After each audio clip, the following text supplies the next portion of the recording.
Hi, my name's Daniel C. and I'm back talking about Raising Tech Healthy Humans, a parenting series to help parents set up their kids with great tech habits when they're young. And one of the questions that parents ask me all the time is, when do I get my child their first smartphone? It's a really important question, and one which I'm sure you probably know my answer to, which is slow down slightly compared to what everyone else is doing. Because there are really no risks in slowing down except for the challenges of communicating in a respectful way with your child, and there are a lot of potential challenges to their health and happiness if you go too fast. Let me explain some of the research. So I'm a fan of the research of Jean Twenge, who wrote a great book called iGen a number of years back. And Twenge is a generational researcher who compares generations gone by with the same data and the same questions over multiple years. And you've probably all heard of different generations. You've got the boomers, you've got Gen X, you've got Gen Y, or the millennials, etc. And typically, looking at generational research, generations ebb and flow and change over time. An expert like Twenge says that it's not like you go from one generation and suddenly create another. It's more that sometimes trends happen up and sometimes trends happen down. And eventually, sociologists and researchers say, I think things are different enough that we have a new generation. That is until recently. Something dramatically shifted in teenage behaviour between 2007 and 2012 that literally changed a generation overnight, and the trends seen continue today. Let me read what Twenge says in iGen. Around 2012, I noticed abrupt shifts in teen behaviours and emotional states. The gentle slopes of the line graphs became steep mountains and sheer cliffs, and many of the distinctive characteristics of the millennial generation began to disappear. In all my analysis of generational data, some reaching back to the 1930s, I've never seen anything like this. So hills became mountains and slopes became cliffs. What happened between that period of time to dramatically change the way young people behave? And so Twenge and her research team did an extensive dive in the research and tried to ask questions. Could it be the global financial crisis in America? Could it be migration? Could it be changes in other social areas of life? And none of the data matched up until they looked at technology. Social data dramatically shifted the moment the iPhone reached 50% saturation in the US market. As soon as young people started to own their own devices, their own phones, with open access to the internet, everything changed overnight, and it has continued to change today. Since the introduction of the iPhone, young people spend far less time in person with each other than they did before. They spend less time at the movies, less time at the malls, just less time hanging out, full stop. The results are so dramatic that in 2020, when US teens started to isolate because of COVID, what happened was almost nothing, because they spent little time with each other already, having spent so much time on social media. At the same time, kids spend less time dating, which might sound like a good thing, yes, as a parent, although they seem to have as much sexual activity as they did before. They're much more likely to get less sleep, texting through the night and staying awake because of blue light. And here's the kicker. Teens who use phones on a regular basis are much more likely to feel lonely, anxious and depressed than previous generations. And this is a huge concern. In summarising her extensive research, remembering that Twenge is one of the preeminent generational researchers of our age, she writes that teens who spend more time on screen activities are more likely to be unhappy, and those who spend more time on non-screen activities are more likely to be happy. There's not a single exception. All screen activities are linked to less happiness, and all non-screen activities are linked to more happiness. Now, she doesn't mince her words, but this is based on 4 of the largest longitudinal studies ever recorded, and it's important for us to take heed. This graph is based on Twenge's research from my book Spacemaker, and as you can see, this is a diagram of what type of activities make young people happier or less happy. Now, on the left, you can see that exercise and sports, physical activities makes kids happier. Interestingly, religious activities and religious communities tend to increase happiness. Reading print media, physical books, for example, increase happiness. Even homework seems to make you happier. So you can tell your kids, do your homework, it'll make you happy. If you look at the right-hand side, well then TV and playing computer games doesn't really negatively impact happiness too much. But once you start texting and using social media and scrolling the internet regularly, for young people, particularly young girls, it seems to significantly reduce happiness and well-being. And the trade-off is difficult because the more time we spend online, the less time we spend doing life-giving, nourishing activities that truly make us happy, like exercising or being outdoors or hanging out with friends or reading physical books, basically experiencing the breadth and depth of all that humanity can offer for our children in and around screens. So it's not that phones are bad, but we need to use them in moderation, and we need to be thoughtful about when we introduce them to our children, when we give our kids high-speed internet with full access, with a device in their pocket that they can reach for at any time of the day. And that's why I suggest to parents, we slow down. So just pause for a moment and reflect, or talk in your group. Is there anything that stands out so far from this iGen research about mental health and generational change in young people? So I haven't answered your question yet. When should I get my child their first smartphone? And it seems it's no longer a question of if, but when. According to research, 1 in 3 Aussie kids have a smartphone by the time they reach 12 years old, so by high school. The average age of a child receiving a phone when they get it is 7.7 years old, and that keeps getting younger each year. And only 6% of Aussie kids in high school, so 14 to 17, do not have a smartphone.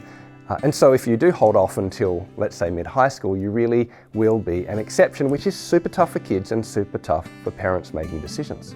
In terms of what I decided to do with my first child, and I might change with my next few kids, is we decided not to give our child a phone until she was 15 years old. Now that is not the age I'm saying you should wait until. That was our decision, and that was super slow compared to everyone else around us.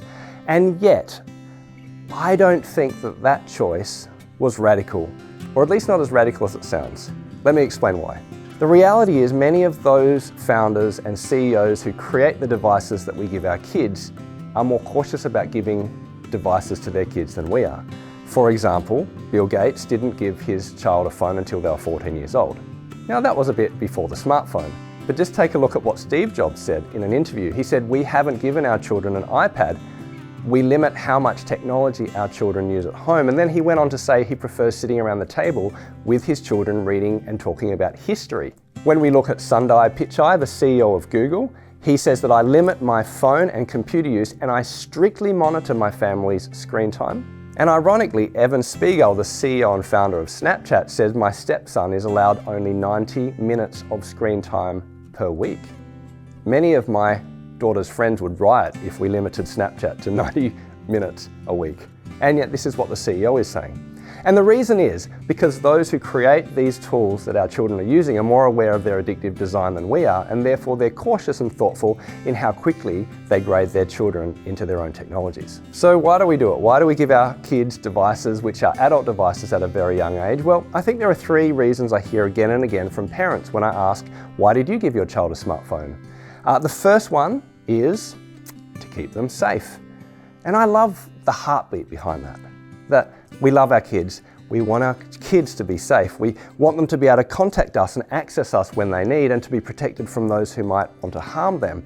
So the intention is good, and yet I question the logic or the reality of whether a smartphone actually increases safety.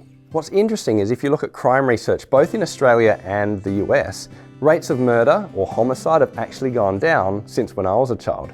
In many ways, the world is safer and you're less likely to be murdered than when I was young, but it doesn't feel that way. Because every time something bad happens, we see it, we feel it, and we hear about it on television. At the same time, sadly, suicide has gone up in teens and continues to go up in conjunction with their loss of mental health. A child is far more likely nowadays to self-harm or commit suicide than they are to be abducted or murdered by a stranger. And this has to impact what we mean by safety.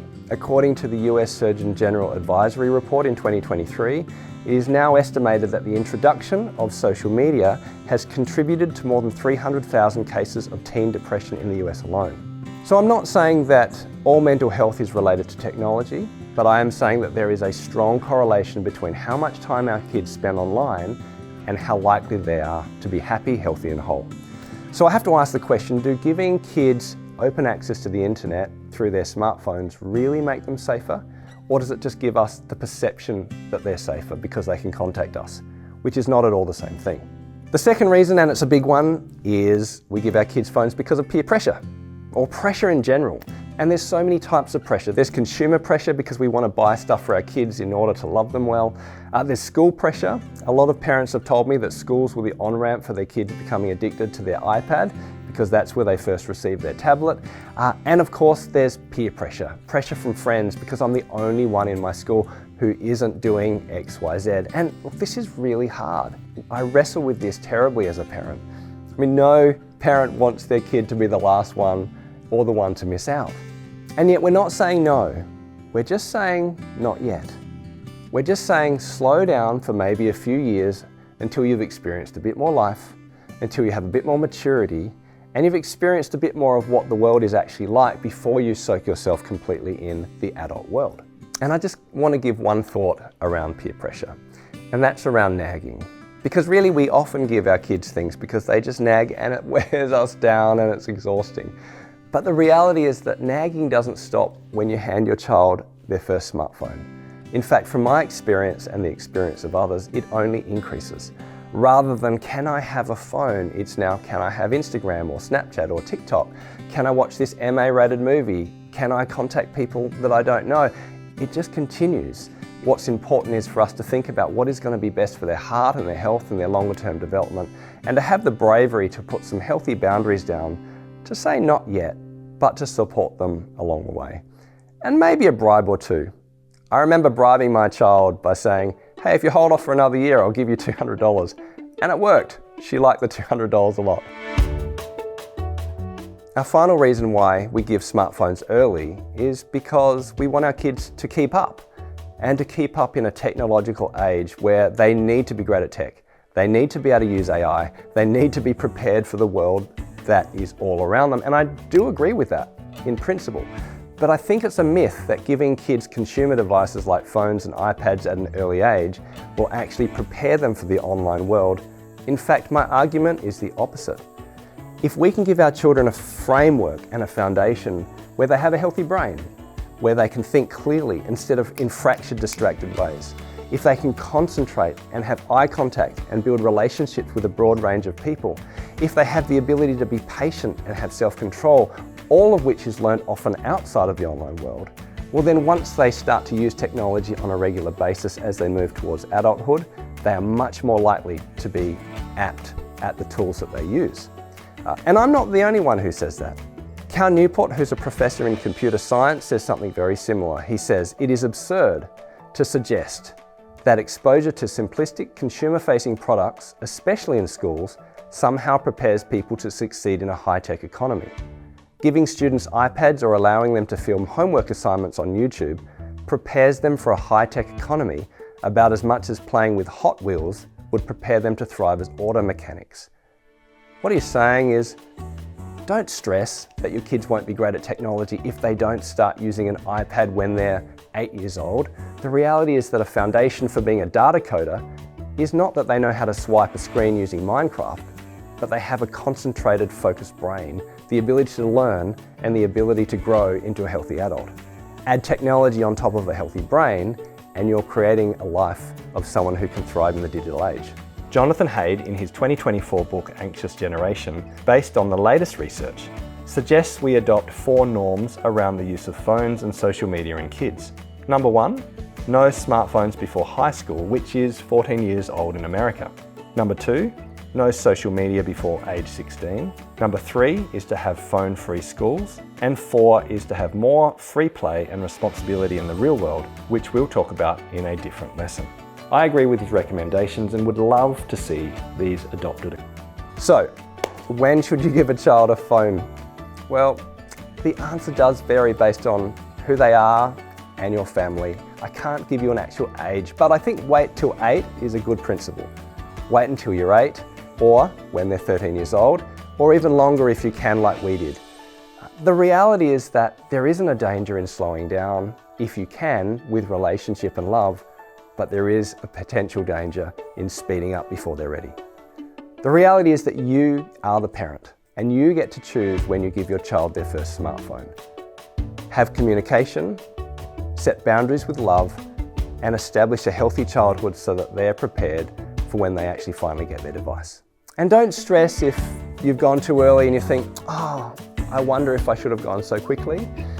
In the next video, we're going to talk about how to give your child a smartphone, and a lot of the principles I give can be retrofitted to children who are using phones in a way that isn't ideal to build healthy foundations into the way they use their phones. But pause for a moment and have a conversation as a group or think as an individual. When do you feel it's right for your child to get their first smartphone? And how do cultural pressures affect this decision for you?